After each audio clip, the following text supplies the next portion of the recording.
Yo, what's going down, y'all? I am King. That's King with a Q. I'm V, Nika. And this is Better Sisters Podcast. Thank you guys for joining. First of all, we're going to give you a quick synopsis of why we started this. So I want to let my favorite sister, Only sister. blood sister, tell you guys why we thought it was necessary to bless you guys' screen. Well, it's better sister because it gives the perspective that both of us are one and the same. We were raised in the same household and everything, but we're different.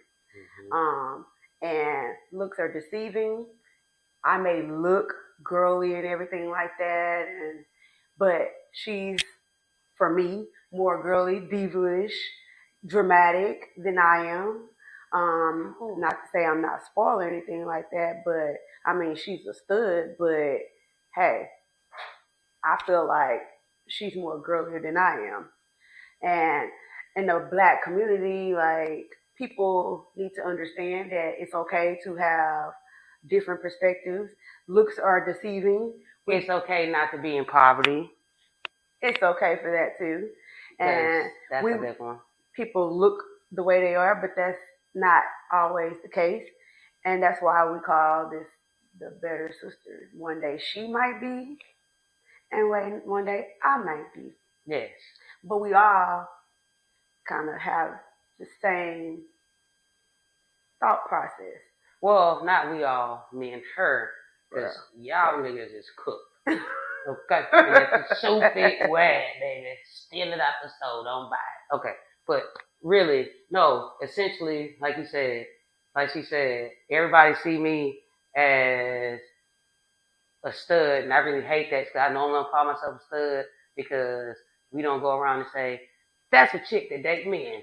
So, but theoretically, yes, I am. But like she said, I'm a diva, a female version of a hustler. But see, how I'm set up is, I'm going to spend my last dollar on something I want. She not. So that's where the differences come. But overall, you know what I'm saying, in all seriousness, like she said, we started this so we could kind of let our culture know, because it's like, it's all exclusive, but it's specifically for our culture, so we can speak to the sisters and the brothers that have sisters that's mothers, aunts, TTs, or grandmothers, to let them know that Black comes in all shades, and that's not just a melatonin thing. It's a work class thing. It's a sexuality thing. It's a perspective thing. You know what I'm saying? Because a lot of people just, like she say, you see her and you see me together. First of all, when I was young, I used to love acting like she's my girlfriend, because that used to always be the first perception. Second of all, you see her, you see me, and you thinking like, oh, I don't want to fuck with her because she gonna go off. And honestly, she gonna go off before me. You might want to talk to me because, you know, I'm going to do the gas, try to shoot the shit, da-da-da. But she just going to get right on your ass, and she going to save a horse and ride a cowboy, baby. You hear me? So that's what we got going. You know what I'm saying? We're going to talk about real life situations. You know what I'm saying? We're going to talk about personal situations. We're going to talk about shit that's going on in the world. And her biggest thing, breaking generational curses. Absolutely. Because she preached to me so much, so now it's time for the preach to you guys. And Black people have the most honest generational curses, and you don't even know it. You just living it. And for example, let's dive in there. Let's give them an example of generational curses, because there's a lot of stuff that people carry around and do that essentially they don't know that it didn't even start with them. It was kind of like forced on them, and they just kind of just backpedaled into to exist with it, right? Going along with it. Hey, that's what Grandma did. Because what's your favorite word that starts with an S? It's a compound word. Self-awareness. Right. And could you give them an example of self-awareness? Because let me tell y'all something. My sister taught me how to spell my name, taught me 12 times 12 is 144, and a whole bunch of other shit. But that was way when I was little. She just taught me something because me and her lost a parent 2 years ago. And it shook me up. You know what I'm saying? Because I didn't know that me and her was spoiled. When I was spoiled, I knew we was spoiled. I didn't know we was living a black privilege life. I thought we was living like everybody else. Until you start adulting. Until you start adulting and meeting other people. Thank you. That's what I was gonna say. You start adulting and socializing. That's the word I want to use. And then you hear how they were raised, and then you start thinking like, man, I ain't never see that. I don't know what that means. For instance, we've never had our lights cut off. Didn't know our lights could get cut off until I was in the military, and we was in a huddle, and we all talking. They was like, yeah, man, I remember my lights would get cut off so much. We used to have counters on the bed. I was thinking, your lights would get turned off. I thought only they turned off because you flipped the switch. Or it was a massive shut off because it was raining outside or whatever. I mean, our mom always paid the bills, so we just kind of thought the lights stayed on. We didn't know that you don't pay the bills, the lights get cut off. And we didn't know that she was doing what it takes behind the scenes to pay the bills. Make sure that didn't happen. And one thing that also, I'm not, and I don't know if she will, but I'm not apologizing that I had good parents. And I still do. Absolutely. Because that's one thing that she had to teach me with self-awareness because, like she said, first of all, I'm a cancer. And I'm the baby in the family. So, yeah, I'm a stud. I'm a motherfucking gangster. You ain't gonna play with me. However, when I do come and talk to her, I be so confused on why certain shit happens. And it kind of went back to what she said, how I was raised, my circle that I have, because I'm thinking everybody have a big sister. Because baby, listen to me, I'm gonna call her at work and do she sleep while she talking to her children. Hey, I need to talk to my sister because I'm about to go to jail. But I thought everybody had that. No. And that affects the black community, I seen, because when me and my sisters that Kurt Russell passed, they was thinking like, well, at least you had one. Right. That's what I got out of it. I didn't get no, man, I know how you feel, because me and my daddy used to go fishing and this, that, and the third. So it just was like, but how do we change that? The generational curse of carrying that, because a lot of people, that's back to the original thing, a lot of people don't know that really hurts them, that bothered them, that they didn't have that. So now they walk around fucking mad. And hiding it. And hiding it, but it's showing when it comes to people, me and you, because we think like, damn, that's an odd response. Why would you say that? And as you get to know them, you be like, that's why. Yeah. And then you have to make people self-aware of themselves. Because if you ain't self-aware of yourself, you always playing victim. Mm-hmm. You not showing what you did. Me? Yep, I did it. Playing victim, not showing what you did. What else? Because see, y'all take some notes. Because believe taking accountability.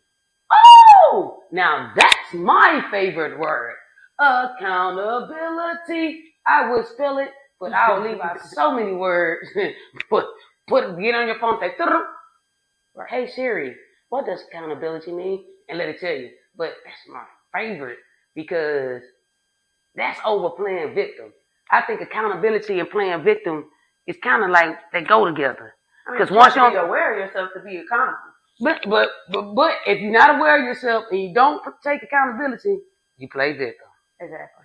You see what I'm saying? And that's why we have so many narcissists and manipulators. Ooh. I'm gonna tell you something. Grow up and be in relationships. We're gonna take the narcissist word away. We're gonna stick with the manipulation. Okay. Because narcissists is kind of overused, kind of like when people say, oh, that's weird. So it's kind of grouping, it's making it generalized, shall I say. When you say manipulation, I like it better because, and I'm a smart person, but it registers more. When you say narcissist, it makes me want to say, well, what they did and this, that. But manipulation, I got it. Yeah. And it's a lot of people do not know that they're dealing with people Oh, That I'm manipulating her. people have they don't know understand narcissism, but they understand gaslighting. Okay, So that's the I mean that's the YN word word. right There now. we go. Gaslighting. Yes. And ultimately it gets you nowhere Yeah. because the thing about it is, you know what I'm saying, and that's what we hope y'all see. Because like I know this is our first show, so we like wine. We're gonna get better with time, baby. But we trying to kind of like I tell my friends, we kind of just driving 30 right now. We gonna speed up, but you have to put the seatbelt on. You can't put it behind you. You gonna have to hold it on you because this is gonna be some conversations that's gonna make you do like when I used to go to Baptist church all the time. They say you'll get that in the car. You see what I'm saying? Because it's some stuff that she told me that I didn't get until two fuck ups doing the same thing again, and I'm like, okay. Well, that's what she meant about being accountable. For example, let me start with my relationship. Mm. Oh my goodness. So, whew, I was married for 9 years, 12 years together. And hey, stop, Diamond. Sorry, my dog, she wants to be on the podcast so bad. But anyway, and in all honesty, and I'm gonna keep this quick because we're gonna go up and come right back down, baby. It's gonna come down too. But in all honesty, when me and my ex-wife started talking, she was 19, I was 26. So we were still rather young. And I was the type of person that since I did grow up correctly and I was raised with my mom and my dad was married for like what 18, 19 years, something like that. So I did believe in relationships and family. So I allowed her to grow. And it was kind of like the point where she'll say, hey, I want you to save $500 this month. So I saved $505. Then I say, how much you save? She didn't say nothing. So I was like, okay. Then she say, hey, I want us to communicate better. And then when it's time to talk and communicate, all you want to do is argue. So I'm like, okay, so I moved on. So because of course, if y'all know, I had my military career, then my ex, she did the military. So once I came back and I was doing extracurricular activities, she said, well, that's all you could do is, do extracurricular activities and smoke, drink, have a good time. Won't you, instead of saving $500, save so we can get a house built? So I said, damn, okay. So I thought I was the shit. So I went, tried to get a house, and they said, okay, let me tell you something, baby. Your credit score too low, and we need XYZ. So I did that. Got the house built, did whatever.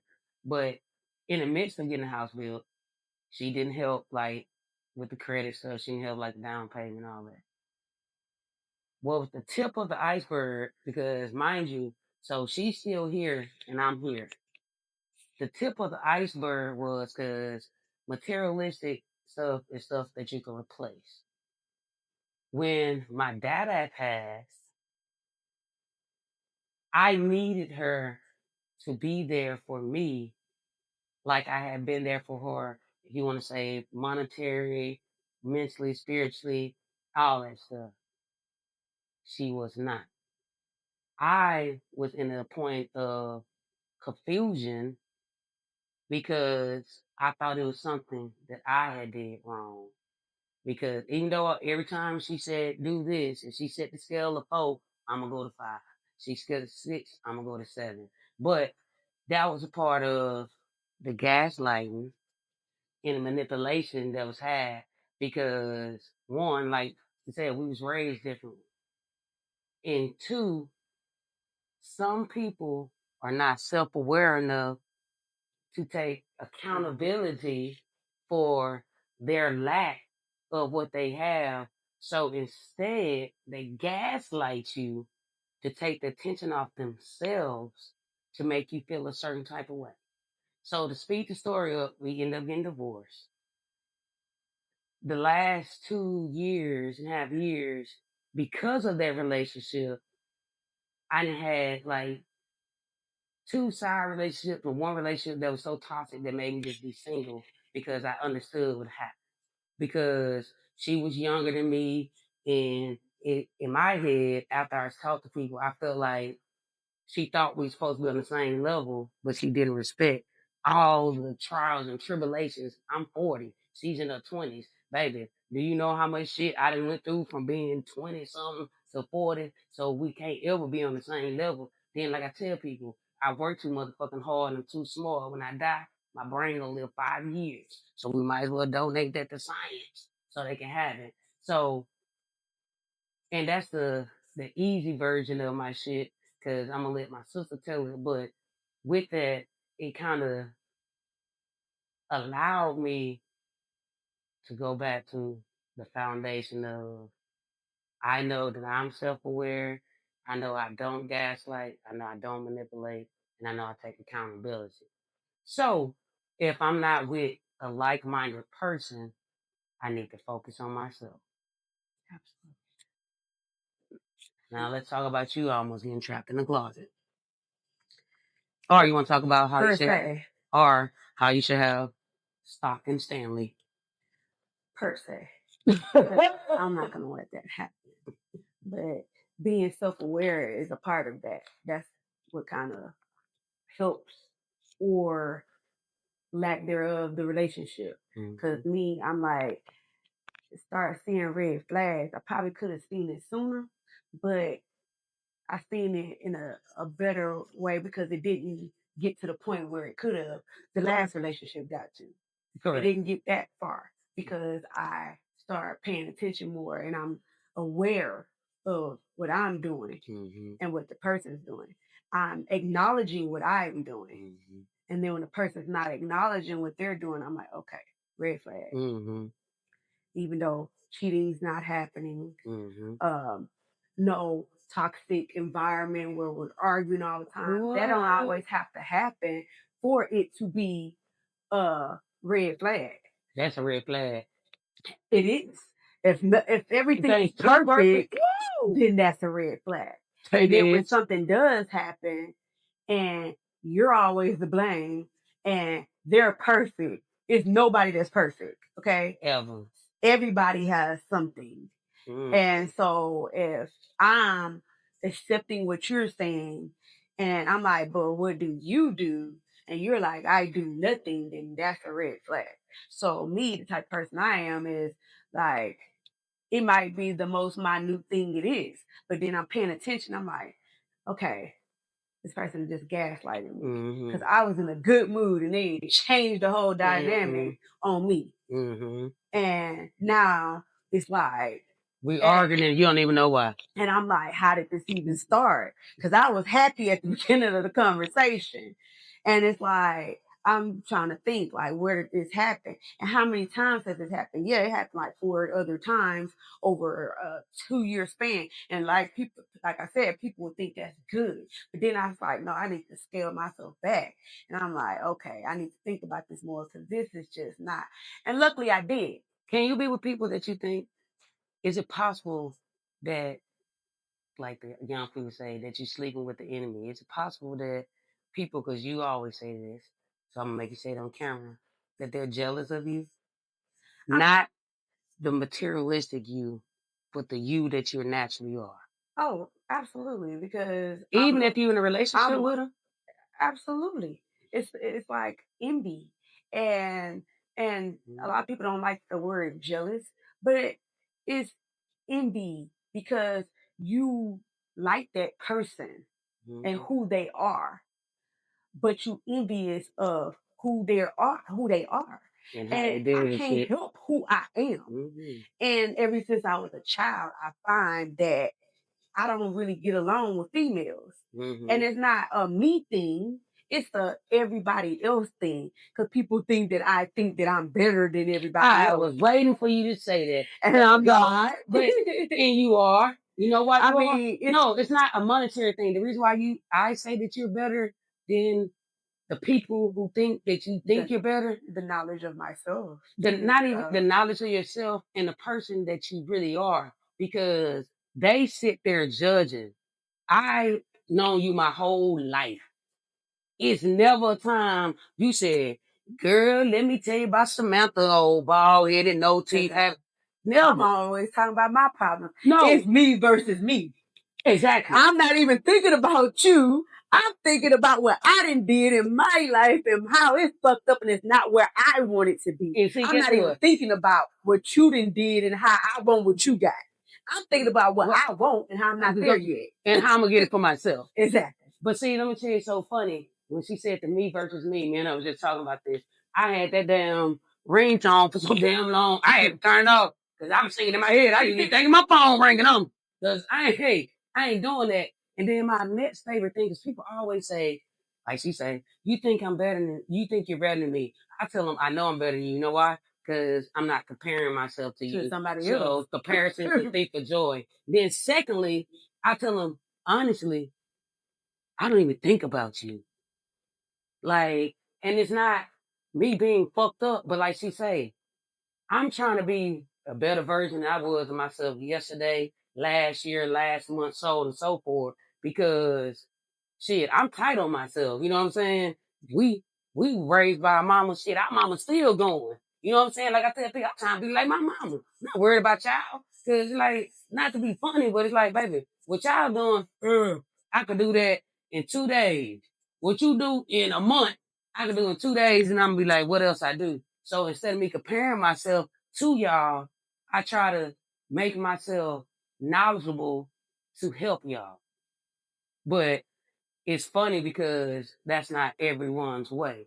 So my next thing, because like I said, this is our first show, we just kind of want to tap in and do on. So I want to talk about a little Houston things.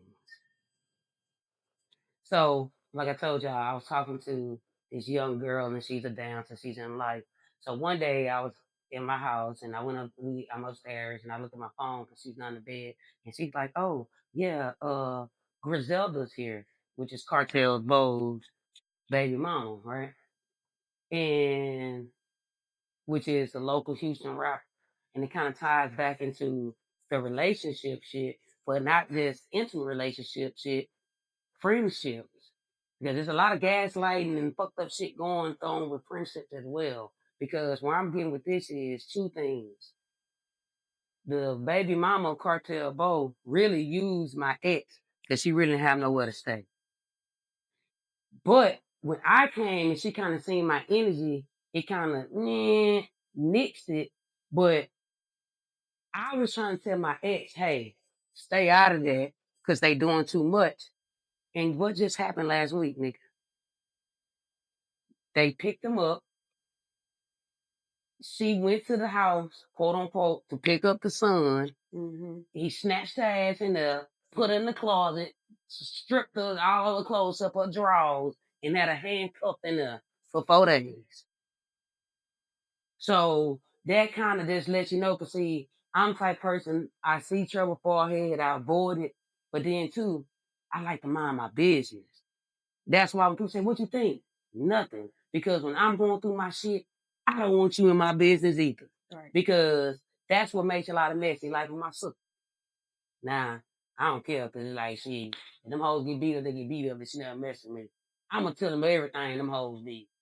But see, she can't tell me what her people did or trying to do, because I'm not wrapped that tight. Because concept is, I mind my business so much, but I make so deliberate that I'm there for my sister, my mother, and our offspring, that I dare you to do something, because we didn't do shit to you. But that just goes back to that relationship shit. It's like, this not y'all mama. I'm not y'all mama. If y'all have problems that you need, like you have mommy issues, daddy issues, you need to go to therapy before you get in relationships with people, especially when it's kids involved. Right. Shout out to my sister's baby daddies. You know what I'm saying? Because now they relationship part, that's their business. But when it comes to these kids, they ain't never denied them. They always be that shit. We would get on the phone with her baby daddy before we got on the podcast because she had a good pick and they did what they have to do. You know what I'm saying? No, they not perfect. Like I said, of course, they didn't have they relationship shit. But when it came to the kids, they never disrespected my sister in front of the kid. I mean, in front of their kids. And like I said, they never denied them. And they had family function, shit more than some of our real family. But that's a healthy relationship. You know what I'm saying? And dynamic. And it's our dynamic. But so that's how we know that if y'all around us and nothing good fall off on you, you just a fucked up person by yourself. But before that goes back to the Indian part. If you don't see that it's genuine, then you one of those people that not aware of yourself. I was saying that you got some work to do within yourself. Within yourself. Because it's nothing, and she can tell you this, baby, my company has been on a billion since shit. Bonham Elementary, baby. Hello.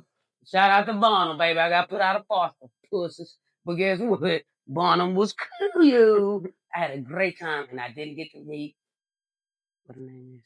Yolanda Adams. at Forster. Because I've been alone the road. Okay. It's just me and you. That's because I'm in school suspension, baby. Oh my soul. But like I say, we appreciate y'all for coming because, like I say, it's gonna get better with time. This just the introduction, and shout out to my sister. This is really like her first time been on camera because just know that behind the scenes is my thing. Okay, behind the scenes is their thing. But guess what? And I'm gonna say this, and this how we're gonna end it. Let's say what? Let me tell you. Me, my sister, my mom, and this Miss Lanny's dude went to a concert. And you remember it was on the lawn, and my sister, y'all, she is a real big sister. So I'm the little sister that she had to take with her everywhere. So when we go places, she think I'm doing something goofy, she gonna come with me. So I went up to smoke because my mom's had got us some good seats, so you can't be out there smoking the shit I smoke by them little old fucking people. They gonna get me in trouble. So I went up to the top to smoke. We came back just in time for Kim. No shade.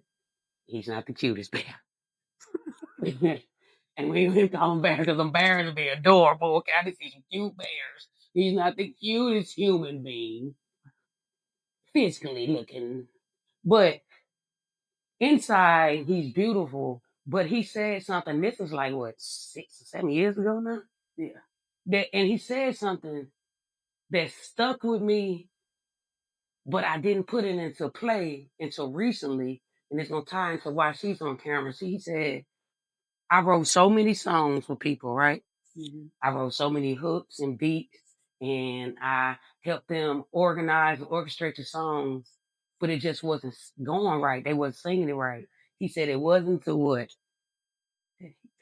So he came and he started singing and being in front of the camera himself that made his little sister get her ass up to do it. But honestly, he said basically it took him. And that's what I think about when it was Tyler Perry. At first, I'm like, damn, why is Tyler Perry and everything? Shit, because it's hard to get niggas to get up, baby. Okay? But guess what? Ain't nobody believing you more than you. Right. Ain't nobody can sing your song better than you can. Right. I wasn't born. I ain't gonna start. Cause we trying to get off it. Ooh, ooh. Ain't that a bitch?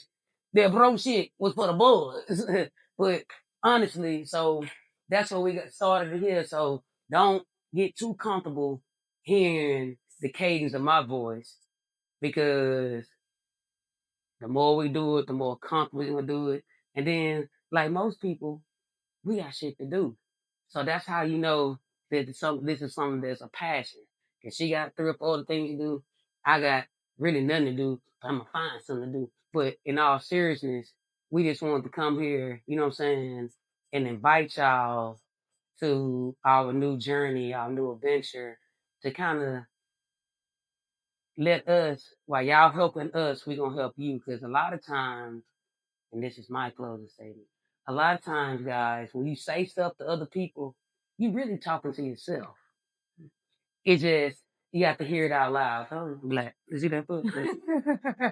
You got to hear it to yourself. You know what I'm saying? So that's kind of what we're doing. So for y'all that don't want to go talk to them white people, go to therapy.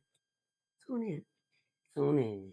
Because we're gonna be our therapy piece and break generational curses. And we're gonna break generational curse one day, one show at a time, being better. So I am the king. I appreciate y'all for watching. And I am Beanika. Peace out, suckers.